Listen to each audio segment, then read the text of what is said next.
The sky cracked open over Harbor Point, Massachusetts, and Marcus Holloway didn't even glance up. He strode past the woman, huddled beneath the bus shelter, her cardboard sign trembling in the rising wind, her threadbare coat soaked through.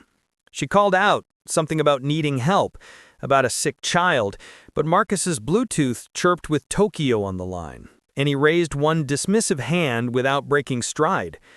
Behind him, thunder growled, low and hungry.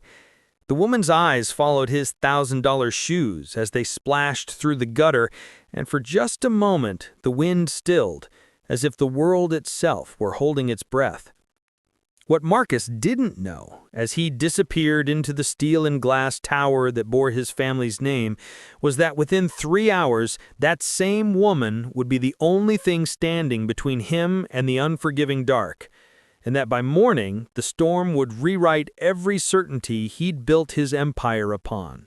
Marcus Holloway had been awake for 19 hours, and it showed only in the slight tightness around his pale gray eyes. He stood in the executive suite on the 42nd floor of Holloway Capitol, one hand braced against the window, watching the harbor darken as the October storm rolled in from the Atlantic.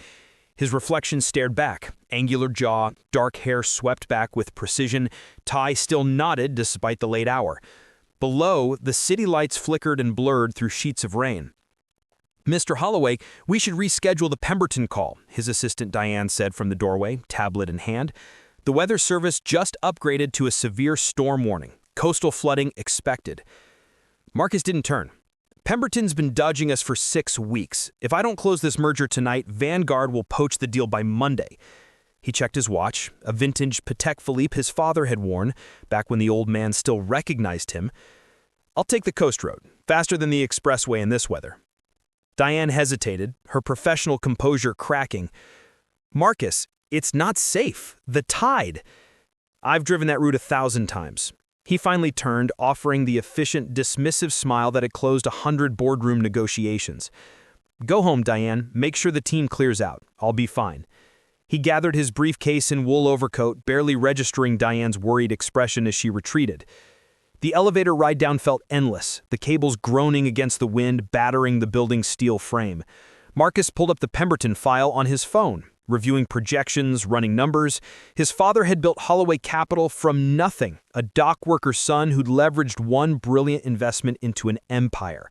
Marcus had spent 15 years proving he could not only maintain that legacy, but exceed it. Sentiment, hesitation, distraction, those were luxuries he couldn't afford. The parking garage echoed with his footsteps. His Mercedes sat in its reserved spot, sleek and black and ready. But as he reached for the door handle, his phone buzzed with a text from his brother Ethan. "Dad's asking for you again.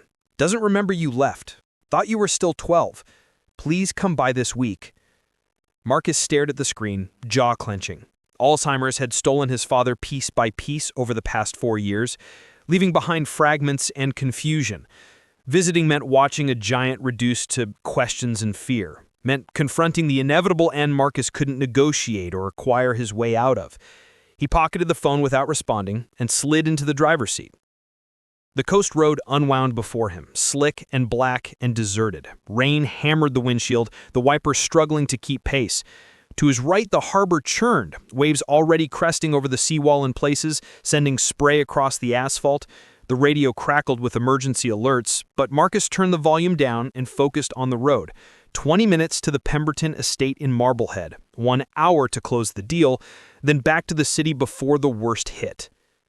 He almost didn't see her. She appeared in his headlights like an apparition, a figure stumbling along the shoulder, drenched and hunched against the gale. Marcus's foot hovered over the brake, then pressed the accelerator instead. Hitchhiker probably, vagrant, not his problem, especially not tonight. But as he passed her, the headlights caught her face for an instant, and recognition flared. The woman from the bus shelter, the one with the sign. Her eyes met his through the rain-streaked glass, wide and desperate, and then she was behind him, swallowed by the storm. Marcus's hands tightened on the wheel. He'd driven half a mile before unease prickled at the base of his skull. What was she doing out here, miles from downtown, in the middle of a hurricane-force storm? The coast road didn't lead to shelters or neighborhoods, just industrial lots and the old lighthouse access. He glanced in the rearview mirror, seeing only darkness and rain. Then, the world tilted. The wave hit his car like a living thing, a wall of seawater surging over the broken seawall and slamming into the driver's side. The Mercedes fishtailed, tires losing purchase on the flooded road. Marcus wrenched the wheel right, overcorrected, felt the sickening lurch as the car skidded toward the guardrail. Metal shrieked, the windshield spiderwebbed, and then he was airborne, the car punching through the rusted barrier and plunging down the embankment toward the roiling harbor below. Time stretched and compressed. The Mercedes hit the water nose first, the impact jarring Marcus's teeth, snapping his head forward despite the seatbelt. Cold, black water exploded through the shattered windshield, shockingly fast, swallowing his legs, his waist. The interior lights flickered and died. Panic clawed up his throat. He couldn't see, he couldn't breathe, he couldn't find the door handle in the freezing chaos. The car was sinking, tilting forward, the hood already submerged. Marcus fumbled with the seatbelt, his numb fingers slipping on the latch. Water surged to his chest, his neck. He sucked in one last breath before the harbor swallowed him whole, and in the suffocating dark, a single absurd thought surfaced. This is how I die. Alone. In the dark. And nobody will even know until Monday. Then, a hand closed around his wrist.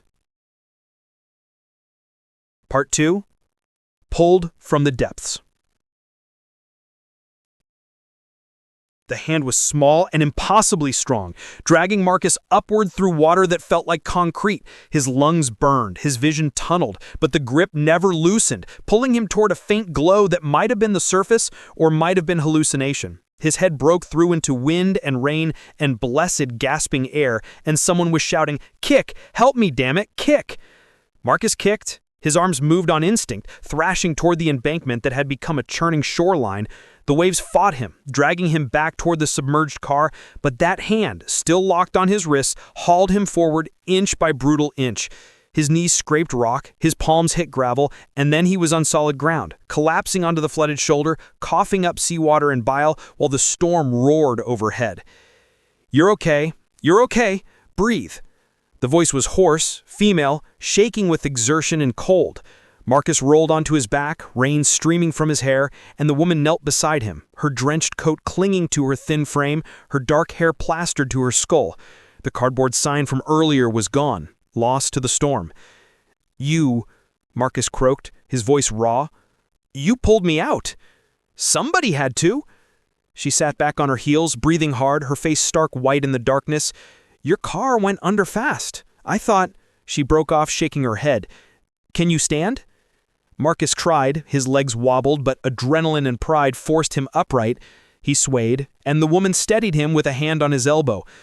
Up close she looked younger than he had assumed, maybe 30, with high cheekbones and dark eyes that held a sharpness poverty hadn't dulled.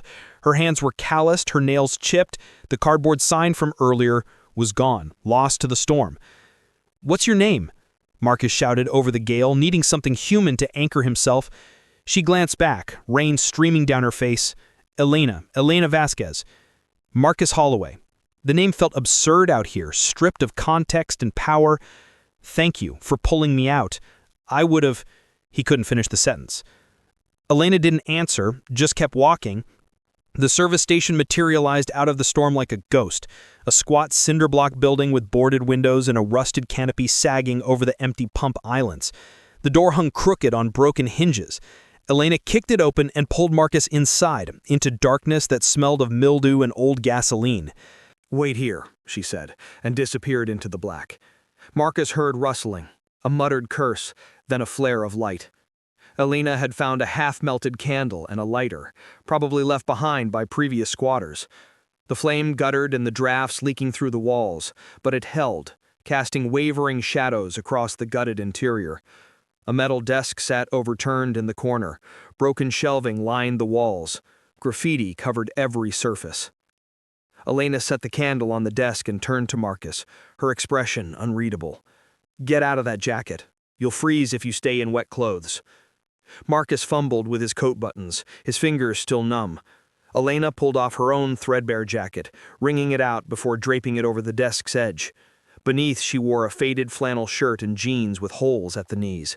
She looked like she weighed maybe 110 pounds soaking wet, and yet she'd hauled a 6-foot man out of a submerged car in hurricane conditions. "How did you do that?" Marcus asked, his voice still hoarse. "Pull me out. I must weigh twice what you do." Elena crouched by the candle, holding her hands to the meager warmth. Adrenaline? Desperation? I don't know. She looked up, her dark eyes catching the light. "I saw your car go over. Figured you had maybe 2 minutes before it sank, so I didn't think. I just went in." "You could have died." "So could you?" She shrugged, a small, weary gesture. "Guess we're both lucky." Marcus sank down onto the cold concrete floor, his legs finally giving out. The reality of the past hour crashed over him. The plunge, the water, the suffocating dark. He'd been 60 seconds from drowning, 60 seconds from becoming another headline, another cautionary tale.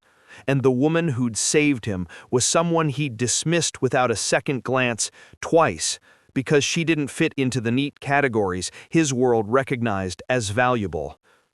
Shame, sharp and unfamiliar, twisted in his gut. "I saw you," Marcus said quietly. "This afternoon, at the bus shelter, downtown. You had a sign."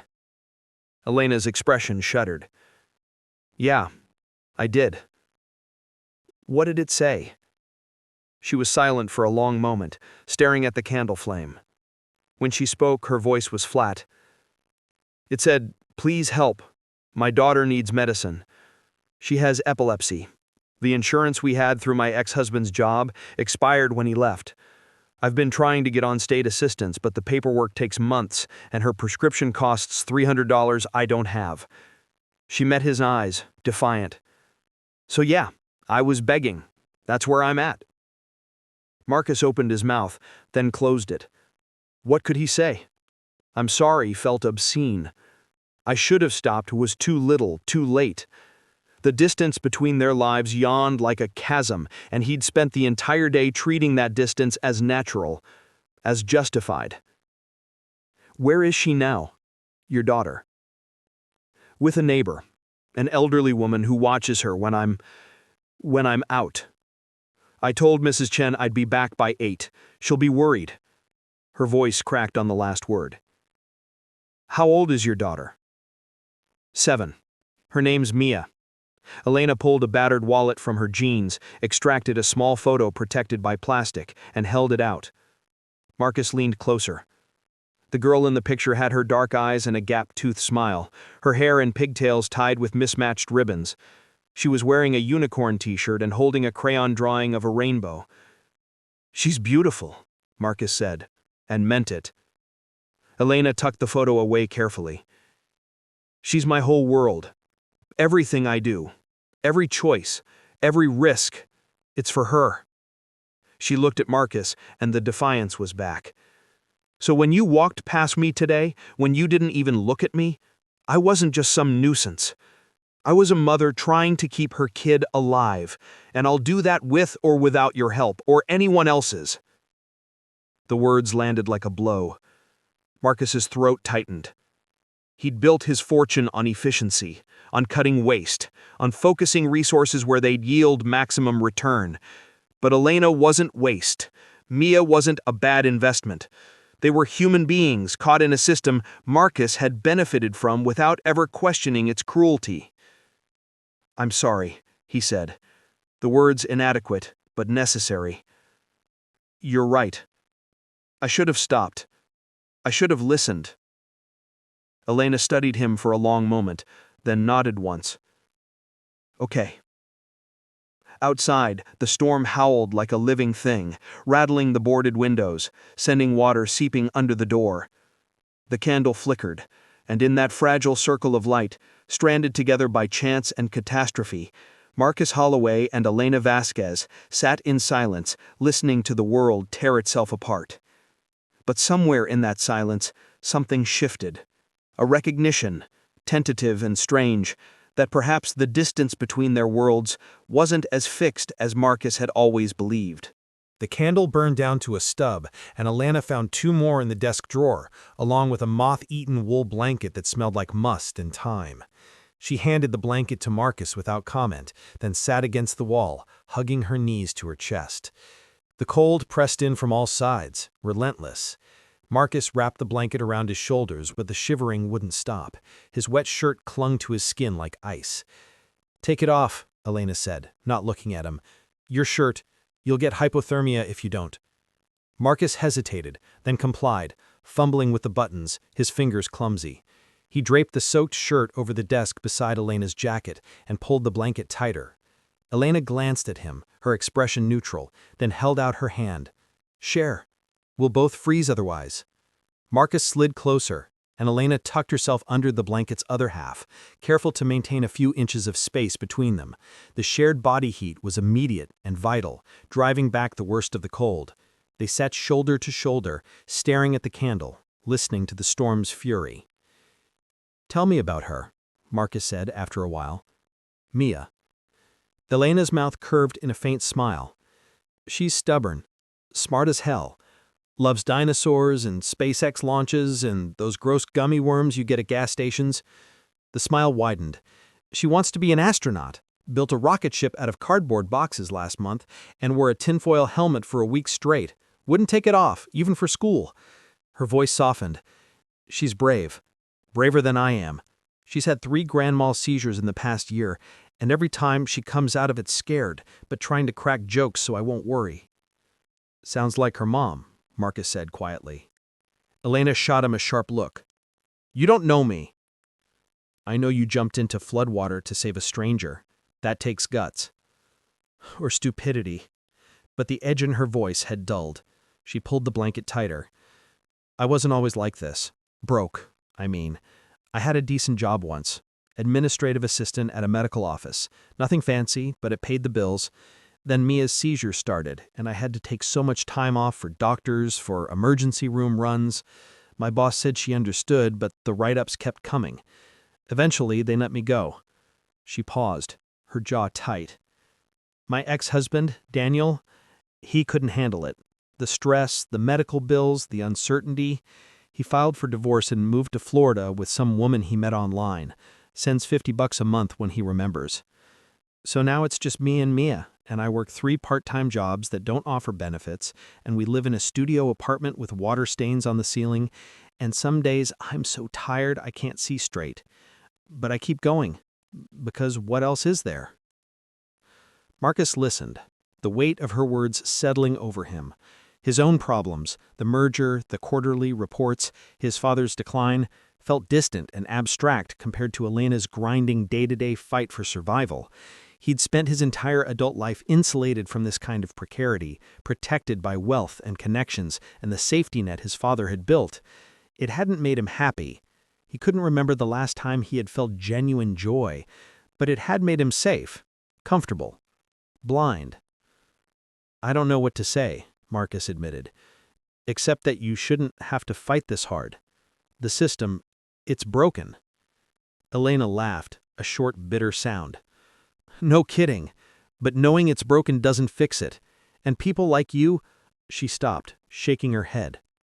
"People like me what?"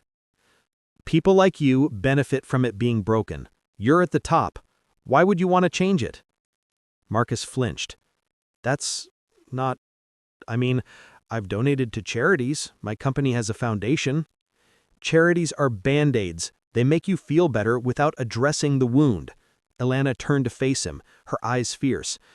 "You want to help? Pay your workers a living wage. Offer real health care. Stop lobbying against policies that would actually redistribute wealth. But that would cost you, right? Cut into your margins." "You think I'm the enemy?" "I think you're part of a system that treats people like me as disposable. And maybe you're not actively cruel, but you're complicit, which might be worse." The words stung because they were true. Marcus had spent years focused on growth, on profit, on beating competitors. He had told himself that success created jobs, that a rising tide lifted all boats. But what good was a rising tide if you couldn't afford a boat, if you were drowning while the yacht sailed past? "I don't know what to say," Marcus admitted. Except that you shouldn't have to fight this hard. The system, it's broken. Elena laughed, a short, bitter sound. No kidding. But knowing it's broken doesn't fix it. And people like you? People like me what? People like you benefit from it being broken. You're at the top. Why would you want to change it? Marcus flinched.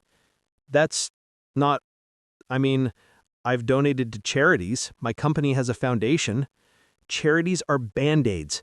They make you feel better without addressing the wound. Elena turned to face him, her eyes fierce. You want to help? Pay your workers a living wage. Offer real health care. Stop lobbying against policies that would actually redistribute wealth. But that would cost you, right? Cut into your margins. You think I'm the enemy? I think you're part of a system that treats people like me as disposable. And maybe you're not actively cruel, but you're complicit, which might be worse.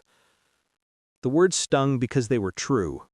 Marcus had spent years focused on growth, on profit, on beating competitors. He had told himself that success created jobs, that a rising tide lifted all boats.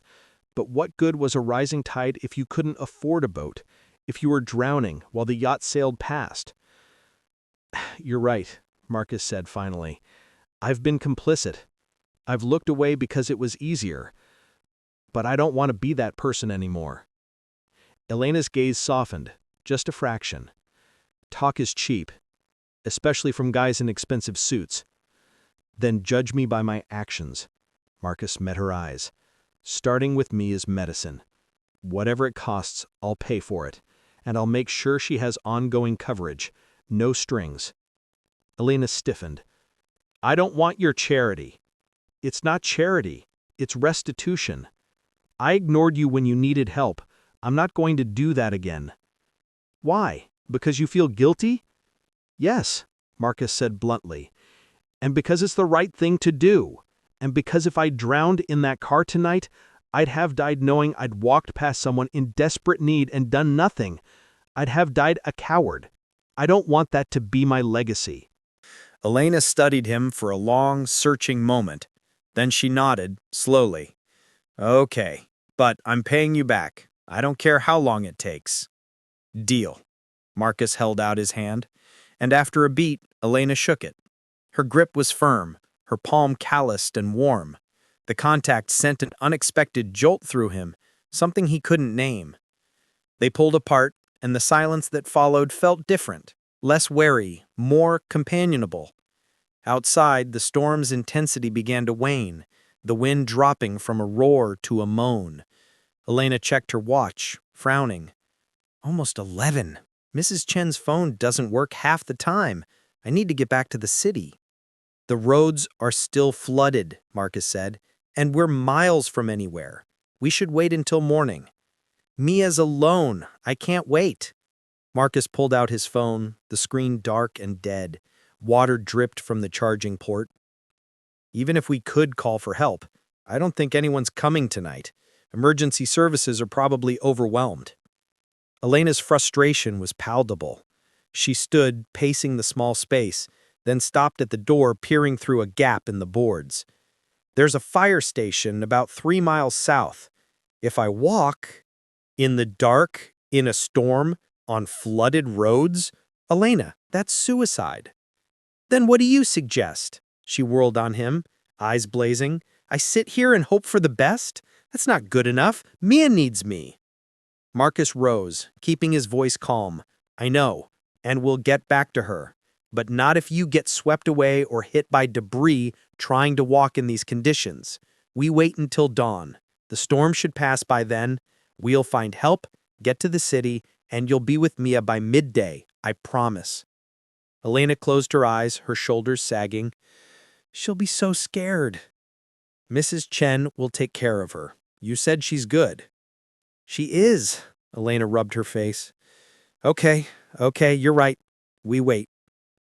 They settled back under the blanket, the candle burning low.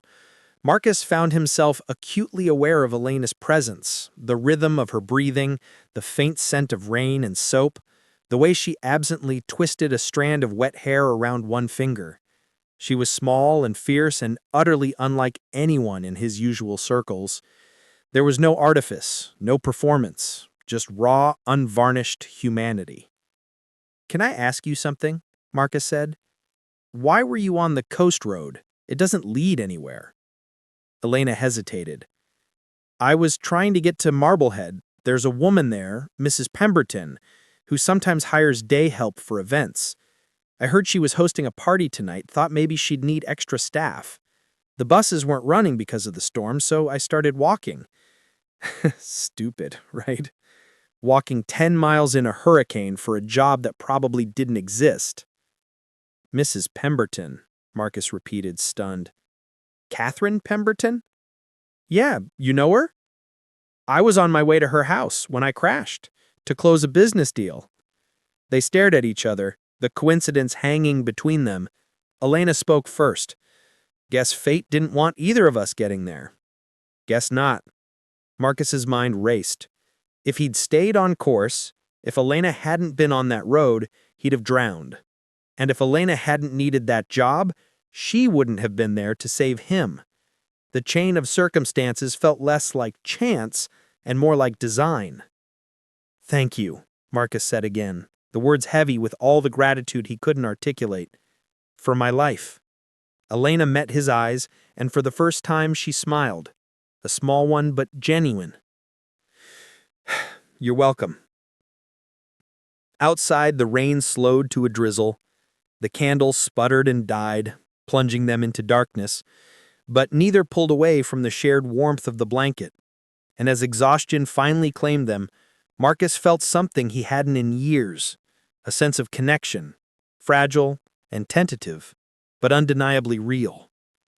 Maybe the storm hadn't just hit Harbor Point. Maybe it had hit him, too. Dawn broke gray and cold, the sky a bruised canvas of purple and slate. Marcus woke to pale light filtering through the boarded windows and the distant cry of gulls. His neck ached from sleeping propped against the wall. Beside him, Elena stirred, blinking awake, her face creased with exhaustion. "Morning," Marcus said, his voice rough. Elena sat up, pushing damp hair from her face. "We should go." They stepped outside into a transformed world. The coast road was littered with debris, shattered tree limbs, twisted metal, shingles torn from unseen roofs. The harbor had receded, leaving behind a skin of mud and kelp. To the south, Marcus could see his Mercedes, half submerged and canted sideways against the rocks, a total loss. Elena followed his gaze. "Sorry about your car." "It's just a car." He meant it. Compared to his life, to Elena's daughter, to everything that mattered, the Mercedes was inconsequential. They began walking north, toward the city. The road was still slick, dotted with puddles, but passable. The sun climbed higher, burning off the worst of the fog. Marcus's dress shoes squelched with every step, his ruined suit jacket slung over one arm. Elena walked beside him, her pace steady, her expression distant. She was thinking about Mia. Marcus could see it in the tension around her eyes. After an hour, they reached a gas station that had power. The clerk, a grizzled man in his 60s, gaped at their bedraggled appearance, but let them use the phone. Elena called Mrs. Chen first, her relief visible when the elderly woman answered. Mia was fine, worried about her mother, but safe. Elena's voice shook as she promised she'd be home soon, that everything was okay. Marcus called Ethan, who answered on the first ring. "Marcus? Jesus Christ, where are you? I've been calling all night. The police found your car in the harbor. They thought—" His brother's voice cracked. "They thought you were dead." "I'm alive. Long story. Can you send a car? I'm at a gas station on Route 1A about 8 miles south of the city. I'm coming myself. 20 minutes. Ethan paused. "Dad kept asking for you last night, during the storm. He was agitated, kept saying you were in trouble, like he knew." Marcus's throat tightened. "Tell him I'm okay. I'll visit today, I promise." When he hung up, Elena was watching him. "Your family." "My brother and my dad. He has Alzheimer's. I've been avoiding visiting him. It's hard, seeing him like that. Easier to stay away." "That's cowardice," Elena said, not unkindly. "And you're not a coward. Not anymore." Marcus nodded slowly. She was right. The storm had stripped away his excuses, his carefully constructed distance. He couldn't keep hiding from the hard things, the painful things. Not if he wanted to be the person he'd glimpsed last night, the one that Elena had pulled from the water. Ethan arrived in his Jeep, bursting through the door and pulling Marcus into a bone-crushing hug. "You stubborn idiot! I thought I'd lost you." "I'm fine, thanks to her." Marcus gestured to Elena, who hung back by the coffee machine. "Ethan, this is Elena Vasquez. She saved my life."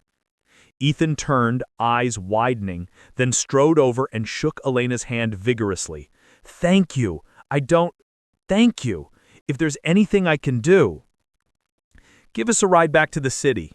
Please." "Of course, anything." Ethan led them to the Jeep, peppering Marcus with questions about the crash, the night, the storm. Marcus answered, but his attention kept drifting to Elena, who sat in the back seat, staring out the window, her hands folded tightly in her lap. They reached Elena's neighborhood, a gritty stretch of East Harbor, with narrow streets and buildings that leaned like old men. Ethan pulled up outside a brick walk-up, its facade tagged with graffiti. Elena opened the door, then hesitated. "Thank you," she said to Ethan. To Marcus, she added, "I'll text you about the medicine." "Elena, wait." Marcus pulled out a soggy business card, the ink smeared but readable. "My cell's dead, but this has my office number and email. Call me tomorrow, please. I meant what I said." Elena took the card, studied it, then nodded. "Okay." She climbed out, and Marcus watched her disappear into the building, a small, stubborn figure swallowed by the gray morning. Ethan pulled away, glancing at Marcus. "What the hell happened out there?" "I almost died, and I realized I'd been living the wrong life." Ethan raised an eyebrow but didn't press. They drove to their father's care facility in silence, a stately converted Victorian on the city's north side. Inside, the halls smelled of antiseptic and overcooked vegetables. Their father, Richard Holloway, sat in a wheelchair by the window of his room, staring out at the rain-soaked garden. He looked small, shrunken, the titan of industry reduced to a ghost. "Dad?" Marcus knelt beside the wheelchair. "It's Marcus. I'm here." Richard turned slowly, his faded blue eyes struggling to focus. Then suddenly, they cleared. "Marcus, I was worried. The storm, I thought—" His gnarled hand reached out, gripping Marcus's with surprising strength. "You're okay." "I'm okay." Marcus's voice broke. "I'm so sorry I haven't been here. I've been scared. Of losing you. Of watching you forget me." Richard's eyes filled with tears. "I forget a lot of things, but not you, son. Never you." Marcus bowed his head, and the grief he'd held at bay for 4 years finally broke through, racking sobs that left him hollow and clean. Ethan stood nearby, one hand on Marcus's shoulder, and Richard held on, present in a way he hadn't been in months. And in that fragile moment, something healed. Not everything. Not completely, but enough. Later, as they left the facility, Marcus felt lighter, steadier. Ethan drove him home to his penthouse overlooking the harbor. Marcus showered, changed into clean clothes, and stood at the window staring out at the churning gray water. His phone, dried and somehow still functional, buzzed with missed calls, emails, urgent messages. The Pemberton deal had collapsed, Vanguard had swooped in, Marcus had lost the merger. He felt nothing, not the panic or rage he'd expected. Just a quiet certainty that some things mattered more than balance sheets. He pulled up Elena's contact. He'd gotten her number from the gas station clerk. And texted, "Mia's prescription. What pharmacy? I'll have it filled and delivered today." The reply came 10 minutes later. Riverside Pharmacy, East Harbor. Her name's Mia Vasquez. Epilepsy med, prescription on file. And Marcus, thank you. You didn't have to do this. He typed back, "Yes, I did. See you soon." And for the first time in years, Marcus Holloway smiled. 3 weeks later, Marcus stood outside Elena's apartment building, holding a bag of groceries and feeling absurdly nervous. He'd texted her sporadically since the storm, updates on Mia's prescription, which he'd arranged to have automatically refilled and delivered, an invitation to coffee, which she'd politely declined, a request to meet Mia, which Elena had finally, cautiously, agreed to. The door buzzed open, and Marcus climbed 3 flights of narrow stairs to apartment 3B. Elena opened the door, wearing jeans and a faded BU sweatshirt, her hair pulled back in a ponytail. Behind her, a small figure peered out, dark-eyed, curious, clutching a stuffed brontosaurus. "Hi," Marcus said, suddenly unsure. "I brought snacks. I wasn't sure what she liked, so I got a variety." Elena smiled, stepping aside. "Come in." The apartment was tiny, but impeccably clean. The walls painted a cheerful yellow, drawings taped everywhere, rockets and dinosaurs and rainbows in Mia's unmistakable hand. The girl herself retreated to the couch, watching Marcus with wary interest. "Mia, this is Mr. Holloway. He's the man I told you about. The one from the storm." Mia's eyes widened. "You almost drowned?" "I did. Your mom saved me." "She's really strong," Mia said matter-of-factly. "She can open pickle jars and everything." Marcus laughed, the sound surprised out of him. "She's the strongest person I know." Elena blushed, waving them toward the small kitchen table. They sat, and Marcus unpacked the groceries. Juice boxes, string cheese, those gummy worms Elena had mentioned. Mia's face lit up, and she grabbed a pack, tearing into it with gusto. They talked, awkwardly at first, then more easily. Mia told Marcus about her cardboard rocket, her favorite dinosaur, Ankylosaurus, and her dream of one day visiting the Kennedy Space Center. Marcus listened, genuinely captivated. There was no artifice here, no agenda. Just a 7-year-old girl with big dreams and a mother who'd move mountains to help her reach them. After an hour, Mia yawned, and Elena sent her to her room for quiet time. Marcus helped clear the table, his movements careful in the cramped space. "She likes you," Elena said. "That's rare. She's usually shy around strangers." "She's incredible. You've done an amazing job." "I've done the best I can." Elena set the glass down, turning to face him. "So why are you really here, Marcus? And don't say it's just to drop off snacks." Marcus hesitated, then met her eyes. "I want to help. More than just the prescription. I've been thinking about what you said about being complicit, about the system being broken, and I realized I have resources, influence. I could use them to make real changes, not just write checks to feel better." He leaned against the counter. "I'm starting a new initiative at my company, a pilot program. Living wages, full health care, child care subsidies, pathways to ownership for employees. I want to prove it can work, that you can be profitable and ethical, and I want your input. You've lived this. You know what people actually need." Elena stared at him, her expression unreadable. "You're serious?" "Completely. I'm also setting up a fund to cover Mia's medical expenses long-term, plus education costs. Before you argue, it's already done. The paperwork's filed. You're not getting rid of me." Elena's eyes filled, and she turned away, shoulders shaking. Marcus stepped closer, uncertain, then gently touched her arm. "Elena? You don't understand," she whispered. "I've been carrying this weight for so long, trying to do everything, be everything. And I was drowning, just like you were in that car. And now—" She turned back, tears streaming. "Now you're telling me I don't have to drown alone. that someone sees me. I see you. Marcus cupped her face, his thumb brushing away a tear. You're brilliant and brave, and you fought harder than anyone should have to. Let me fight with you. Not because I feel guilty, though I do, but because I want to. Because the storm didn't just save my life, it showed me what matters. And you matter, Elena. You and Mia. More than I can explain. Elena closed her eyes, leaning into his touch. Then slowly she rose on her toes and kissed him. Soft, tentative, a question. Marcus answered, his hand sliding to the back of his neck, pulling her closer. The kiss deepened, gentle but charged with everything they'd survived together, everything they were building. When they finally broke apart, both were breathing hard.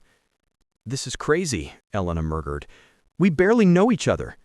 Then let's change that. Dinner tomorrow. Somewhere nice or terrible pizza on this couch, I don't care. Just say yes. Elena laughed, bright and free. Okay, yes. 6 months later, Marcus stood in the community center he'd helped fund in East Harbor, watching Mia and a dozen other kids sprint around the new indoor playground, while Elena supervised, whistle around her neck, grin on her face.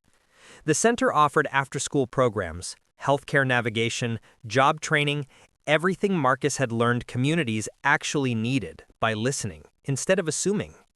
Holloway Capital's pilot program had exceeded every projection. Employee retention was up, productivity soared, and the press coverage had been overwhelmingly positive. Other companies were reaching out, asking how to replicate the model. Marcus had hired Elena as a consultant, paying her market rate despite her protests. She'd quit 2 of her 3 jobs and was taking night classes in social work. Mia's seizures were controlled, her future bright. Marcus's father had passed in his sleep 2 months prior, lucid until the end. The last thing Richard had said was, "You finally figured it out, son. It's not about what you build, it's about who you build it for." Elena crossed the gym floor, slipping her hand into Marcus's. "You okay?" "Yeah." Marcus kissed her temple, breathing in the faint scent of her shampoo. He was just thinking about the storm, how it could have ended so differently. But it didn't. Fate intervened, or we did. Does it matter which? Marcus smiled. In the distance, Mia waved at them, her gap-toothed grin wide, her tinfoil astronaut helmet slightly crooked. He waved back, his heart full. No, I guess it doesn't. Because the storm had brought them together, but they'd chosen to stay. They'd chosen to rebuild, not just structures, but lives, their own and others. And in the end, that choice was all that mattered. The world outside was still broken, still unjust. But here, in this small corner of East Harbor, something new was growing. Something built on kindness and second chances and the radical belief that everyone deserved to be seen. It wasn't perfect, but it was a start. And Marcus Holloway, who had once measured worth in profit margins and quarterly reports, had finally learned what it meant to be rich.